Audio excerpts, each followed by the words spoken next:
tonight I'd like to introduce to you Brandon Criner. He owns a company in Columbus, Ohio called Bravo Charlie Productions. And we're going to learn together a little bit more about Brandon. And my goal with all of you is let's figure out what someone in a small market like Columbus is doing to be successful so we can duplicate that and help you be successful in your market as well. So, Brandon, are you on? Can you hear me okay? I am. Yeah. Thanks, Andy. Thanks for everyone being here. I'm looking at the screen, waving at everybody. Thanks for having me. Yeah, welcome. So, yeah, we've been working together for a few years now, never really gotten to know each other, and I'm glad you joined. So thanks for taking the time out of your day. So Absolutely. kind of help educate me and help educate everyone else. That's kind of quick background on, I always love to hear the entrepreneurial story. So how did you get started? How did Bravo Charlie get started? It's been a long road. Well, it started as I was a restaurant worker, and then I went into the retail world, then I went into the corporate world, and in doing all of that, I had an interest in digital and graphic design, so I went to college, got a degree for that, and as I was working these jobs, I bought a drone, a little $10, I think it was a Cheerson drone. Started playing with that in the house, realized it was a little tougher than it looked. I went up to like a Hubsan drone, and then I ended up getting a Mavic Pro, and I ended up getting laid off from Alliance Data, the big corporate organization that I was with. Started doing construction and realized that there was a lot of room for some money to be made with these drones. We were working on a roof, and I wanted to pop the drone up to see if the roof was completely cleared, how bad were the shingles, that sort of thing. And I popped it up and started taking pictures. And then I started doing research and found out that there are a lot of people doing that and they're getting paid to do that. So I got into the drone world through construction, I guess is the best way to put it. That's where I came from as far as Bravo Charlie Productions is concerned. I started a company in 2018 called Bravo Charlie Productions. I really hit the ground running and realized that I needed to get into some field. So was it going to be construction? I wasn't sure. We had a development going in down the street, and there was their first showcased home was built. So I went out and took the drone and took a bunch of pictures, took a bunch of video, put it all together, and that was my reel for my advertising and marketing. So I went to all of these developments that were going in. I think it was Ryan Holmes actually was the first one that I did. And of course they said no, right? So I started talking to realtors and got into doing homes for them. And so that's kind of always the low-hanging fruit. So it's residential real estate was kind of the starting point. Yeah. Yes, it was. Yes, it was. What are you spending most of the time today? What is that? Are you still doing residential, or where's most of your effort spent today? Right. So it started with residential real estate, and then I got into commercial real estate, which turned into construction, major construction. So I started getting calls from like Bear Paint was, for an example. They wanted me to go out and take photos and videos, and they were asking how much I charged, and I gave them a number and started that contract. And I was doing monthly flights at first, turned them into bi-weekly flights, and then was well on my way and found out I wasn't charging enough, changed my business, and now I am where I am now. When you started early on, was like most of us, it was a side hustle for you? You weren't in with full time early on. You started off as a side hustle? Yes, it was somewhat of a side hustle. I was working flat roofs at the time, and it was a side hustle, and I got real tired of the pay at the flat roof company I was working for. So I actually asked my wife, and I made sure that she was okay with it. I said, I'm going to start my own business. And are you okay with that? Because I don't know if it's going to fail, if it's going to succeed, but I'm doing it and I'm not stopping. And she was like, yep, I'm all for it. So we worked through that. It was a rough 2 years, but yeah, and then I turned it into my major income. What do you attribute success or getting out of it, this being the side hustle, to make it into a full-time gig? When I realized I started getting some bigger jobs. I mean, I was going through droners and I was taking the small jobs, and even that was rewarding just to know that I was making money. Then I realized the turning point was when I realized I have to keep my own books.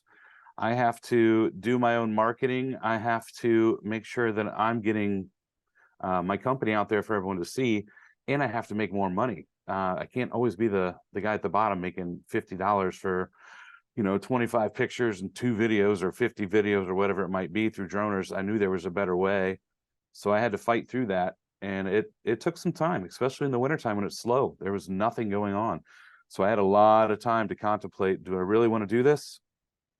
I'll give it one more spring and we'll see what happens. And then it took off just because of all my marketing and that sort of thing. Is construction your main bread and butter today? I would say it is, but at the same time, I still do residential real estate. I switched over to taking stills with a mirrorless camera. So I had to learn that very quickly. I realized there was a lot of money that I was missing. Yeah, I could go fly drones and take pictures of these homes and do videos, but what was I really missing was the interior and exterior. I started getting asked to do that, and I didn't even know that existed as far as a drone pilot could do that. So I bought a mirrorless camera and started going that route. But I do a ton of different things. Construction is probably the money maker of the bunch that I do. But I could be doing anything, real estate to weddings to anything really. Okay. With a drone. But yeah, construction is probably the main thing I'm doing now. Yes. So it sounds like you're kind of self-taught with all this stuff. You had no experience with, you weren't didn't grow up with a RC stuff, learning how to fly RC remote control airplanes, or kind of self-taught on the drones. And what about any background in the photography or background in the video editing? That's kind of all self-learned as well. That's all self-learned. So I started diving into like Facebook groups and started looking for pilots around my area that I could tap into, someone to take me under their wing, teach me some of the things that they knew. Like I've learned mapping from another pilot, the photo editing and video editing through other pilots. I was leaning on people. I was asking for help, which is, I know it's hard to do, but I was doing it. And thank God I was, because here I am now. Yeah. Great. So you mentioned a lot of you do a lot of marketing. So can you share with the group some kind of marketing tips? What things have you done locally in Columbus that have worked? What are kind of the go-to marketing things you've done? So I think the biggest one that I've done was my website. I've spent a lot of time on my website learning how to, of course, put things in places, pictures and text and links. But the SEO on the website was probably the biggest. I'm still getting calls, and I get calls from, all over the place: North Carolina, New York, Florida, Montana, Wisconsin, California. I mean, there's so many people calling, and it's from my website and the SEO. That was the major thing of major part of my marketing. After that, of course, it's business cards. I developed, a square business card instead of a rectangle business card. It kind of poke people in the leg when they have it in their pocket or the shirt pocket. It's easy to see in a stack of business cards. I was doing things like that, just trying to think outside of the box. Logos on the car, of course, shirts, hats. I would go to real estate meetings. Some of the real estate agents I would get really close with, they were talking about the meetings that they did weekly and that they needed a drone pilot. So I would go in and talk to all these real estate agents and get jobs that way. I've done all kinds of things. I've advertised in golf course magazines, anything, it's cost effective to do some of those things. So it's amazing. When I hear a story, it's amazing that with all the technology or all the new ways of doing things, everything still comes back to the basic 101. I mean, printing business cards, handing out business cards. It's like we get so many people when we're out and about that will make a comment about, you hand a business card, that wow, that business card, just the feel of the business card or the look of the simple things like that make such a difference. And you wouldn't think that putting a logo on your truck, on the side of your truck or the back of the truck. We just did this same thing here for one of our vehicles, and I've been stopped 3 times in the last week by people that have made contact with me that there's a connection. Oh, I did I do this in the drone space, or hey, do you guys do asking questions, just the basic 101, and that stuff Mhm. doesn't cost a ton of money. No, it really doesn't. And I understand putting a sticker on your car seems like a big deal, but as long as it's on the window, you're not ruining the paint. Yeah. So it's worth it to me. I'll buy a $150 sticker or $50 sticker to throw on there. And yeah, sure, why not? And Okay. it's nice when you pull up into a neighborhood or on a site that people know who you are too. They see that and they automatically know that, well, not automatically, but for the most part, if they can read, they know that you're flying some kind of a drone for a reason. So yeah, it's pretty nice to have. Did you ever, one of the questions I see coming through, did you ever pay for any advertising, or was it always just kind of word of mouth and just the basic? So yeah, the only thing that I paid for was the golf course thing. It was a little expensive in my mind. It was probably, oh gosh, can I remember? It was like $200 or $300 to be in for the year. And I've only done that once because is it cost effective? I don't know. Am I reaching the same people? In my mind, it was maybe there are some executives out golfing in this area that they're going to see that. Maybe their company's in there as well. They might see that. But other than that, as far as advertising, I tried once on Facebook and Instagram, and that was a waste of time. I had people from other countries just, it's all spam. So I didn't do any of that anymore. But no, the website is probably the only thing I paid for that's really paid off, I guess is a good way to put that. Yeah. And do you maintain the website yourself? Is there what's the key to what's the key you found with SEO, or what do you think the keys to success were for all these calls from out of state that are finding you? Yeah, so I do handle the website myself. It's a lot of work. It can be a lot of work. Sometimes I forget it's even there. I got to go in and touch that up. But the SEO is just any tagline. So like me being in Columbus, I will use taglines like as seen in Columbus, Columbus drone pilot, Columbus drone pilot, anything that is associated with my business. It could be landscape photography, all of those words, everything. I'll sit down and open a Word document out, and I'll type in as many as I possibly can and just copy and paste. And then that anytime anybody searches and they're using those words, it pops up and my website will pop up. I don't know where I'm actually landing on Google. I think I'm pretty close to the top here in Columbus, but the SEO is probably the best thing to do for the website. Yeah. How about you mentioned Google and being tops in the searches? Do you how have reviews played into your kind of marketing strategy? Have you done anything as far as you're getting reviews from your clients? Yes, I've done a few of that. So anytime I finish a job, I'll send a review, like a review email with a link, and ask them to, real quickly click on that link, leave me a review if they could. That's where that Google, what is it? Google My Business. I think they've changed it since I've used it, but then to get on Google, I think has helped quite a bit as well. Yeah, I don't know.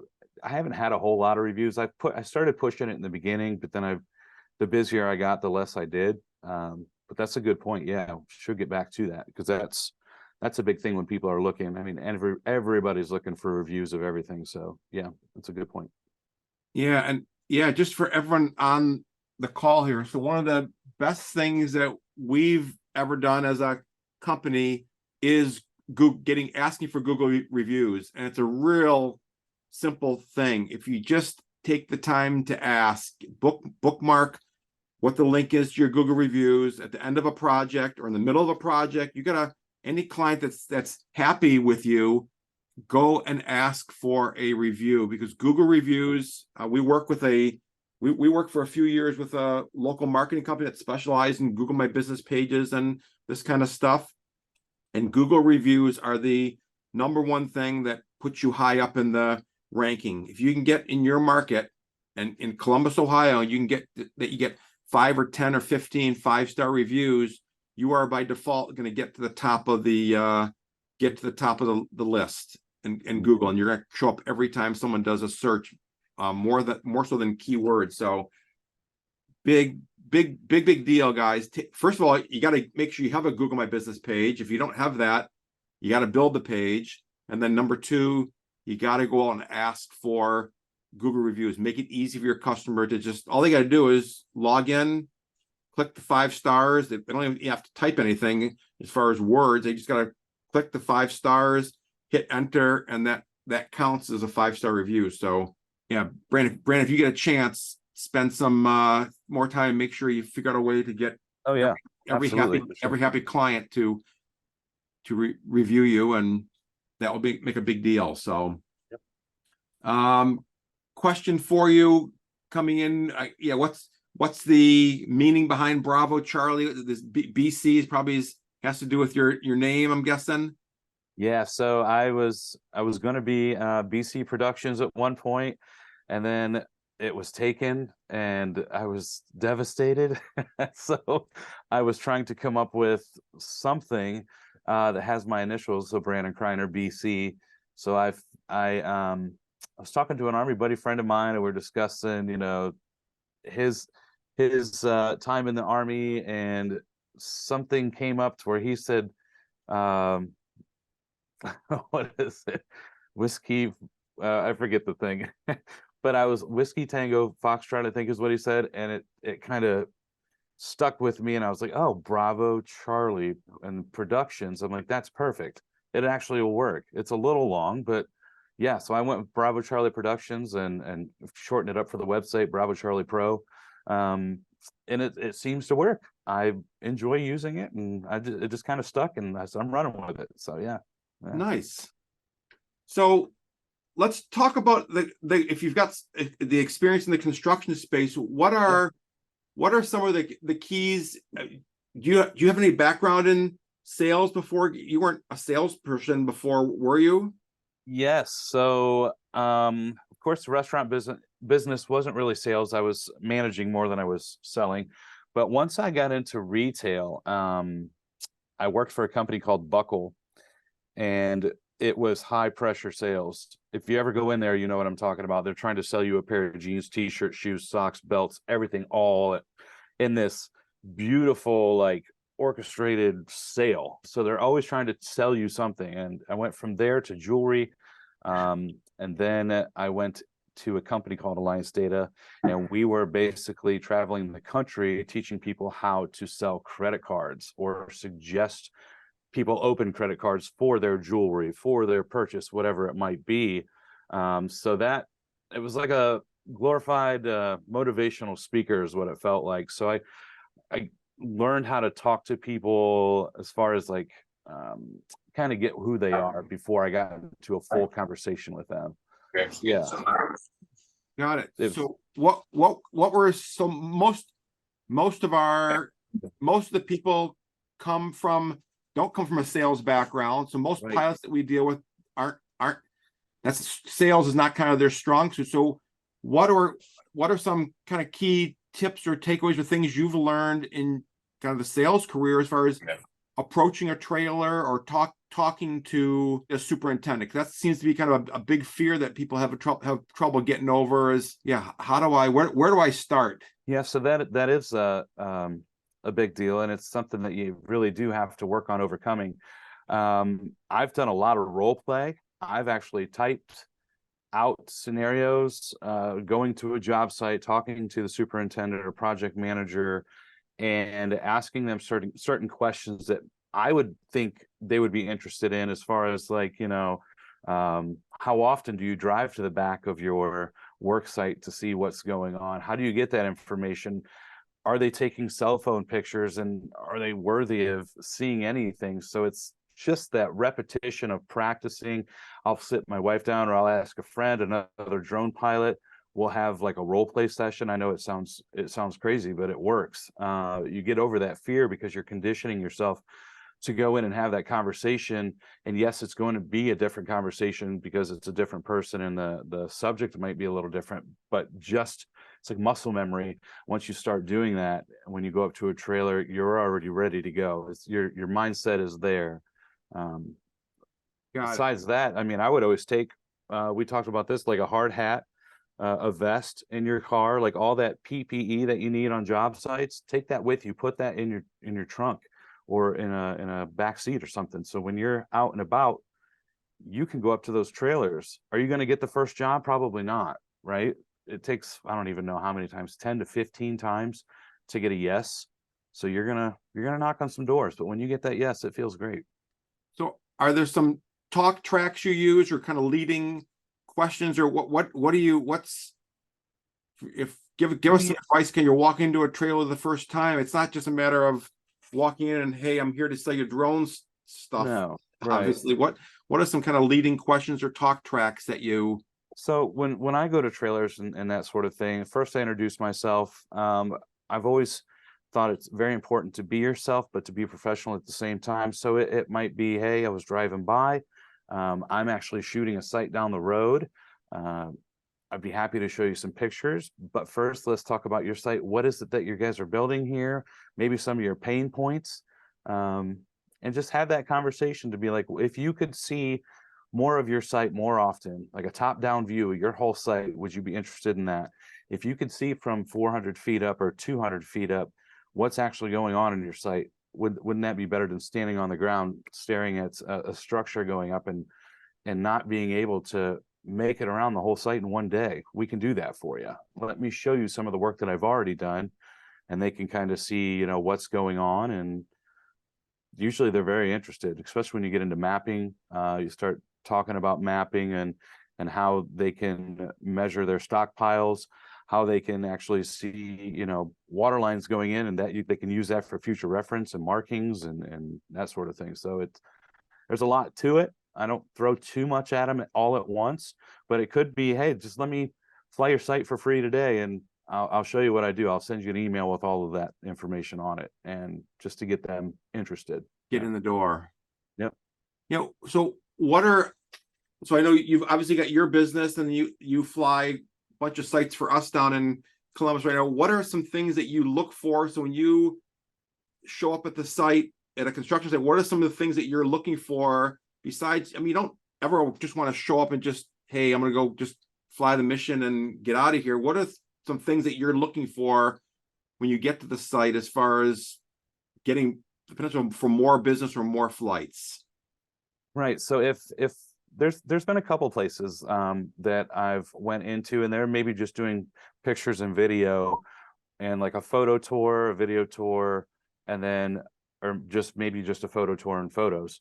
I always try to talk them into mapping, because it's such an added value to the flight, where they can actually measure their whole site. They can see, they don't really need plant health possibly, but the topography, the way the water is going to be draining as their site is going up, the stockpile, how much is in the stockpile, that sort of thing. And I try to really push them, like, hey, this is something you guys can be doing. This is awesome.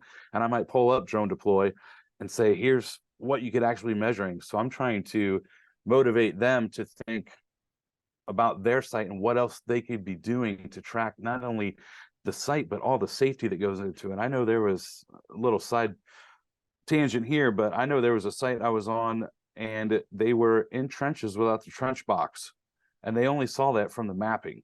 They literally pulled the map up and zoomed in, and there was no trench box. It was sitting on the side of the trench. So that should have been in there while the guys were in the trench. I mean, that's a huge safety thing. But yeah, just anything that I see on site when I'm flying, I might, just a little recap after the flight if need be, like, hey, you might want to check this out before the day's over, So they look at me more of a kind of like a consultant, kind of nice.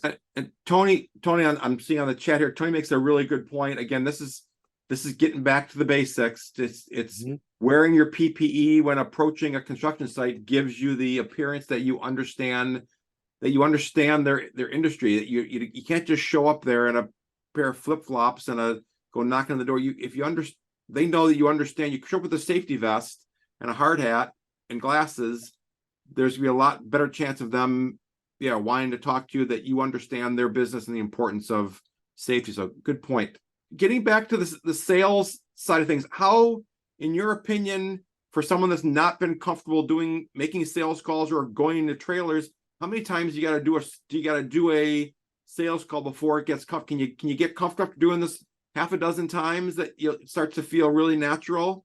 Yeah, it's a go for no is what we in the sales world that I come from call it. Always go for no. So you're always You're always just trying to get a no, because the more no's you get, the more yeses you're going to get, right? So if you get 5 no's, you know that yes is probably going to be just around the corner. It might take 2 or 3 more times, but you're practicing every time. And every time you go into a trailer and you speak to that person or that individual, you're really practicing, and you might come out of there and like, man, I really screwed up. I shouldn't have said this, or I shouldn't have said that. Or you're like, man, this went really well. They were very intrigued on what I had to say. I'm going to use that again. So yeah, it's a constant repetition of practicing. And if you can get it down, it's it turns in, instead of 7 no's, it's like 3 no's, right? So that you start that track, and you can build your business very quickly if you just keep going in and going for no. Yeah. Yeah. And for those that aren't, again, comfortable in the sales side of things, it can be intimidating. But the key I found is if you know your material, you're going to be successful. All you just got to be confident in is do you know the material? Do you know how the mapping works? Do you know how the panels work? Do you know some of the lingo in their field as far as what a site plan is? You know some of the basics. That's more than half. That's 3/4 of the battle, is just knowing the key points about their industry, and they're going to respect you for that. And I've been doing this for 10 years. There's never been a time where a guy's ever threatened to throw me out of a trailer or not invited you. These guys appreciate and they like to learn. And this is an opportunity to teach these guys something too. Yeah. And if you don't have the answer, try to stay away from "I don't know," but more of "I'll get back to you with that. Let me find out and I'll get back to you." That is way better than "I have no idea what you're talking about," right? Because you wanna act like you're the subject expert when you go in there. And if you don't know something, it's okay to say, "I'll find out and get back to you." Yeah. I mean, that's great, you know? Yeah. Yeah, so Bill's got an interesting point here. So in a small town with only 4 or 5 construction companies, it's hard to fathom getting 16 no's before getting a sale. So Yes. Yeah. So that is more, I would go, if you've only got 4 or 5 in that area, I would absolutely do the first flight, the planned flight, the photos, the video, all that for free. Absolutely would do that, because you're gonna make up for that. If you can do that, if you can get out there and say, "Hey, let me fly your site for free," or I've done it, and I've done it on a Sunday. I go out, I know nobody's working. I don't go on the job site because it's, private property and whatnot, or restricted, but I will sit out on a side of a road or a sidewalk and fly that property, as long as it's, in a area where you can fly, and it's not in a no-fly zone. I mean, yeah, I'll fly the whole property and show up the next day and say, "Hey, check this out." And you might get some pushback on that, you might not, but I would try to build that relationship as much as I could. yeah, and Not almost bug them, but not bug them, but almost bug them. You know what I mean? yeah. Yeah, and Bill, just to again play on Bill's question about that. You only have so many chances in a small town. You want to make sure you're prepared for those 4, so your chances of the no's are going to be low. But just because they say no today doesn't mean a month from today or 2 months from today, a new piece of software comes out, a new tool comes out that they've never been exposed to. If you can go introduce that to them, and if they're used to only knowing about photos being captured, and now there's some cool new panoramic tool that comes out, or some new way of doing mapping, and you can go deliver that solution to them, the no is going to turn eventually the no is going to turn into a yes. So another thing to think about too is, if you are in a small town and you've only got 5 construction companies out there, how else can you maximize your business? Can you touch real estate agents? Can you get into agricultural and help the farmers with their fields, spray their fields with chemicals, that sort of thing? There's a lot to do. It's not just construction, but that's something else to be thinking about as well. That's where I picked up a mirrorless camera and started taking family photos when times were slow, right? COVID was here. I was doing flyby shootings, as I called them, or drive-by shootings, where I would literally be in my car, tell everybody in the neighborhood to get out on their porches, and I take donations and I would take photos of them, and I was making money that way. And so speaking of kind of driving around Columbus, what are you looking for when you're in between jobs and driving from one job to another, or just going out for dinner with your wife? What are you kind of keeping your eye out for as far as opportunities, as far as prospecting goes? Yeah, so if I see any, I call it loose dirt. So if there's any dirt that's been, a field was completely empty, now there's these big dirt moving, these mean machines out there getting ready to tear it up and start building something, I will look for, normally on those sites they will have a builder sign, and it'll be a phone number on there. They advertise as well, they do marketing too, because if they're putting up a, I don't know, a huge hotel or anything like that, they want everybody to know that they're doing it. So I would take that number down, call that number, stop back out on the job site when I'm able to. I'm always looking for those, just any kind of developer sign anywhere. I've got a big developer here in Columbus that I'm working with out in Delaware. It's a 5-year project that I got on. I was like, yes, but I found their sign and I called them. And they're like, yes, we're absolutely interested. I was like, oh, they knew all about it already. Nobody had approached them, and I was one of the first ones. So they're yeah, out of state. They're out of Delaware, building something in Columbus. Delaware, Ohio. Yeah. Delaware, So Ohio.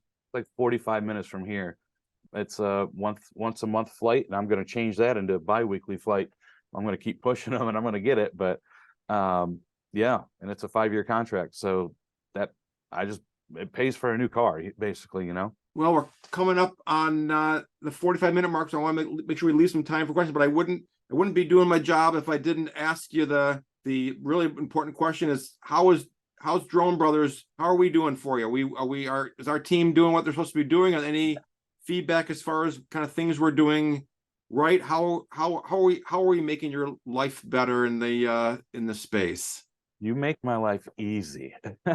When it comes to these jobs you guys have hired me for, it's the streamlined process that you guys have with the Monday.com, using that as the pilot station, I call it, to go in and check on jobs, to upload and all that jazz, all of it. It's amazing. It makes my life a lot easier. I don't really have to keep track so much on my end because you're already doing it. I've learned a lot from Tony. Tony has helped me quite a bit. So I didn't realize how to use waypoints. So I was just doing strict mapping, taking photos and video. And I've talked to Tony quite a bit, and he was putting together photo tours and video tours in Drone Deploy. And I don't use Apple products. I have Samsung and Android, and I could not do those missions with the Android. So I started digging into waypoints, and I was like, Tony, does this work? Does this work? He's like, yeah, looks good. So yeah, I love working with you guys. It's amazing. Tony's done a great job. Andy, you've done a great job. I love Julie too. I talked to her quite a bit. Yeah, it's a good time. You guys have taken me a long way, so I appreciate it. Oh, good. Well, yeah, we love hearing feedback. So if there's anything we can be doing better, don't hesitate to let us know. So where do you see things going in this space in the next couple of years? Yeah, I think at least where I'm at, they're calling it the Silicon Heartland. So we've got Amazons and Googles and Facebooks and all of that popping up right now. Will it continue here? It might not be those industries, but I see a lot of industry, at least coming to Ohio. I think it's going to stay busy. I know Texas that's another place, man. The solar farms there, it's blowing up. So the thing that I went through with the pilots that I know, there were a few that got in early.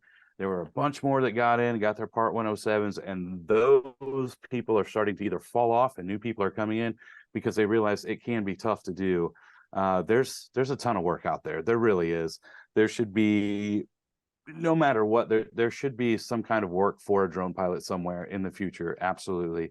The drone industry is going to, in my opinion, it's going to multiply. It's going to get huge. That's just my opinion. But yeah, I see it happening. I guess last question, then we'll kind of open the floor up if there's other questions everyone else has got. What advice would you give someone become a drone pilot today? It's their first time in this. What advice do you give someone just starting off fresh Yeah, today. go. If you can go back. I would say go at your own pace, but don't stop, right? If that's something you want to do, go at your own pace, network with other pilots, do the research, learn all you possibly can about the industry that you're going into. If it's mapping, learn how maps actually help construction companies. Do a lot of research in that area. Learn your drone. Learn to shoot in manual, not auto all the time. Learn to shoot at night. If I would have, I just had a night job the other night, my first one, and if I wouldn't have practiced, I wouldn't have known what I was doing. Be prepared for anything. Take your time though, because it can get overwhelming, and know that it is tough. Don't quit, right? If it's a passion, don't quit. Just keep going forward. Network, learn, practice. I mean, that's literally what it comes down to with almost anything. But yeah. So you mentioned like leaning on other pilots. So what are one of the questions I see in the chat is do you see what are some of the benefits to working with other pilots either in your area or outside of your area? Love that question. So I have a little network here, really for the past, gosh, it's been since I started my company. So 2018, I had a couple guys invite me to the chat on their Facebook group or whatever. And I'm like, okay, but we've gotten to the point now I'm the one making the most money with the drone industry, whereas they all have separate jobs, but we trade jobs. So if I've got something over in Dayton, I'll call Nick Smith and say, hey, bud, I've got a job here. Do you want it? Or I've got this huge job in Columbus. Do you want to help me? I'll pay you. Like, come on. So we help each other out quite a bit. The five of us have traded a lot of work, and it's such a good feeling to know that you don't have to turn down a job an hour away if you've already got somebody there, which comes back to what you guys are doing. It's nice that other pilots can get in with Drone Brothers, and somebody they talk to, I don't know, a relative or whatnot that's in construction, it's in Montana or something like that, they can lean on you guys to get that work done, and they still are making that money. So yeah, networking for sure. Yeah, that's great. And I've told my kids when they first started this business, like, don't worry about the competition, because there's been enough money to be made for all of us. And you could have three other pilots in your market that are just become friends with them, because there's going to be something that you're going to come up with that you're guys going to lean on each other. All right, well, we're up. I very want to be respectful of everyone's time, and it's we're coming up to 5 minutes to 9, so we're almost on the hour mark. So I'm going to kind of open the floor up. I see that question there. I've got two. I've got a Canon R and I've got the Canon R6, and I really want a Sony. God. But yeah, that's what I'm using now, is a Canon R, a Canon R6. Okay. Any experience with 360 cameras? Not yet. I've looked at the Insta360. There's an X, maybe they just came out with. Going on vacation in like 3 weeks, and I've really been fighting buying that thing. It looks like a lot of fun, but I haven't done any of that, or I haven't used Matterport at all, anything like that. Yeah. Well, speaking of Matterport and 360 cameras, while we're on that, for those that don't know, Drone Deploy bought a company called Struction Site about a year ago, and they have finally combined the two companies up. And as of last week before, they just announced their latest software now kind of combines up Struction Site and Drone Deploy. Yeah, it's still on early release, so not everybody has it, but it's coming out really quick. Really soon. Yeah. So Struction Site, for those that don't know, their specialty was indoor stuff. So their specialty was using 360 cameras to do walkthroughs of interiors. And Drone Deploy was kind of faltering at that, didn't have that figured out. And they either had a choice of either building it from scratch, and the product they had wasn't very good, so they would have to rebuild from complete scratch, or they just decided to buy one of the best companies in the space doing that. So now what we've been able to start doing, and we're actually going to be testing out more, is the ability in the Drone Deploy license to be able to jump from the outside of the building, click a button, and you're basically jump right to the inside of the building and take a 360 camera and walk around with your hard hat or on a selfie stick walk the inside of a building and be able to show the drone stuff and the inside all within from the same interface, which is pretty darn spectacular. Now, Andy, those buildings are big enough. We could probably start using those FPV drones, right? Strapping a 360 on there, using like the Avata's safe enough. It's slow enough. That'd be a Yeah. I just don't know if the problem is I don't know if anyone's got at one point there was a bracket that was built for you, the Mavic 2, one of the Mavics that you could actually stick a Insta360 camera on that was built specifically for that. The challenge is there's no way of transporting that camera around on these drones. That's the hard part. I've got that bracket. I've got that bracket on my Avata, and it can be done, and the Avata flies very, very well. Yeah. Nice. One thing in the drone deploy, though, for their interior capture, you have to walk at a certain cadence and spacing to be able to get the entire, make sure you're not missing anything. So I'm not sure how well a drone would work with that. Look at that. Gotcha. Yeah, I'm getting into Brandon? the FPV world. So my buddy Ryan Traxler, he has Aerial Pixel. He does all these 3D printings. He's got a mount made for the Avata to put like the GoPro on. So yeah, I've been doing that quite a bit. Is that the Avata there? Yeah. Yep. Nice. Yes, sir. All right. Beautiful little machine. Do you get a chance to use that very often? Not a whole lot. I fly it around the neighborhood, and I was supposed to fly inside that Bear paint factory that they put up, but then they were just like, nope, we're out of there. I said, okay. Darn it. Nice. But yeah, it's fun to fly. Maybe you should send that to me for testing. Okay, that sounds like a plan. Are you another question came through. Are you active on LinkedIn? Do you use LinkedIn at all? I'm on LinkedIn, but I'm not super active on there. I think I'm more active on probably Facebook at the most, then Instagram, and then LinkedIn, and then TikTok. But it's tough to manage all my social media. I'm that Gen Xer that's like, I enjoy it, but I don't enjoy it. I was out before the internet, so it's kind of a pain in the butt. But yeah, I'm not super active on LinkedIn. All right. Well, so your homework assignment for you in the next 30 Reviews days is and you gotta get the Google get the 5-star reviews cooking. That's gonna make a really huge difference for you. And the second thing is spend some more time on LinkedIn, because it's the greatest invention for marketing and for our business, all of our businesses. It is the single best marketing you can ask for. So even to upgrade to a LinkedIn Sales Navigator license, it's $75 a month, and it was really, really difficult for me years ago to say, oh man, how am I gonna come up with $75 a month to do this thing?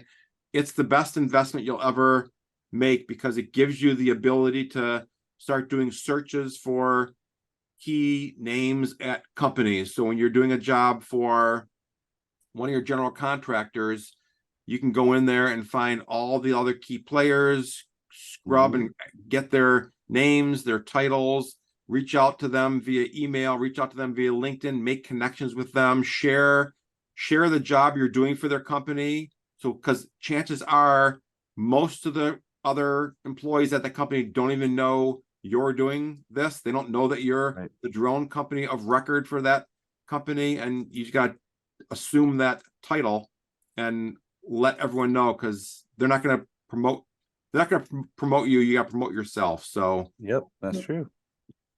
And jumping on that social media platform bandwagon, what is your thoughts on YouTube? And do you have a presence on YouTube?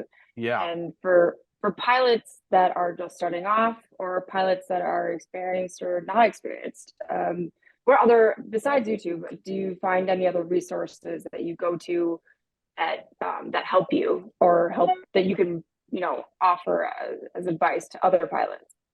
Yeah. So what is it? YouTube and Vimeo are probably the two biggest ones. I mean, there's someone tried to get me on I forget what it was called. It was some kind of a gaming network.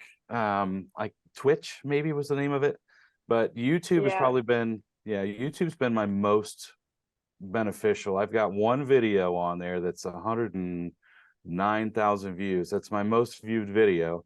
But it took off, and I was like, awesome. How do I do this again? Nice. So yeah. What's But that? Sarah, were you going to where do pilots learn? Where do you, Sarah, where were you going with that question? As far as where does he go to learn? Where do other pilots go to learn or to? Or just more, what is your experience with using YouTube as a resource? Or Oh, okay, yeah. if you have any other resources that you do use. Gotcha. Sorry, I misunderstood the question. Yes, I use No, sure. YouTube every day.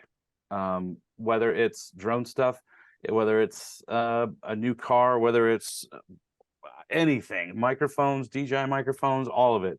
YouTube has been amazing. You'll start to, once you get in there and start watching tutorials and everything, you're going to start, you'll start finding you're going back to the same people for the information. 51 Drones, I love using him. I was on Billy Kyle for a while. He was all right. Yep. Peter McKinnon is my photographer. I check him out all the time. I mean, you'll start seeing once you're going in for resources, you'll start seeing different things that start popping up and are familiar. Beautiful. Well, I've got something I want to share. We're done with Top Golf, but I've got a meeting Monday with the GM there to try to get us inside there. And 2 days ago, I flew for an architect here in St. Louis. He is personal friends with the VP for ARCO for all the projects in the area. And I did a drone project for him. So he's going to try to set up a lunch for me. And he's having me fly through with the Avata. He just built a brand new building for SLU. It's the professional athletic center. And I'm going to be flying through it with the Avata, doing a fly through. Well, yeah, we should. Is the Top Golf is pretty close to being done, isn't it? It's done. Tony sent me a thing, said they were done and doing the outside. They went live last week. Okay. So I'm trying. The GM's kind of blown me off a couple times, and I finally sent him a letter and said, I've been with you since day one. I'd like to try to set up a meeting with you, and so I'm going to meet with him Monday and see if there's anything we can do for him Monday, and try to continue. But we'll see. Perfect. But my main thing is with the ARCO VP trying to get us, if he can go ahead and set something up with his VP, I'm going to meet with him and then try to pull something in on a bigger scale for us. Perfect. Let me know if you need any help with that. We've got a pretty good. We do all the Top Golfs across the country, so we've got a real strong in with them out of the headquarters in Chicago. So if you need help or you need me to be on a call with you, or if you want to schedule a Zoom with the three of us, I'll be more than happy to lend any support we can, because we're in with them pretty strong right now. Oh yeah, definitely. So Okay. I appreciate it. No But problem. I want to share that with you. That just came about the last couple of days, and it came off of a Google review. That's how he found me. He said he went ahead and he called 3 drone pilots in the area, and I was on the top of the list, and I was the only one that called him back. So I went out and flew. He has 317 acres. I flew it, and one thing led to another, and that's when he went ahead and told me about his project and is scheduled me to fly the project. So That's a great point, John. I've had so many people, I answer the phone, I get the job, and they're like, you're the only one that answered. I know, isn't that crazy? It's simple. Like, it's because I'm not working. I mean, I'm working, but I'm not working. So that's a good point. Good point. Always call your customers back too. Yeah. Yeah, and we talked about this about 3 meetings ago. As far as that's basic 101, guy. Yeah, if you pick up, just answer the damn phone. I mean, just you'll wow people just by answering the phone in a timely manner. So nice job on that. Well, Brandon, I appreciate you staying up late and doing this drill with us. I learned a lot today about you and Bravo Charlie, and thank you for the good work. and Yeah, let's we'll stay in touch and keep building on the Columbus market. absolutely. Thank you so much for having me. It was a blast. You know, it's good promotion for my company too, but you guys have been terrific with me, and I really appreciate it, and I look forward to growing the partnership even more.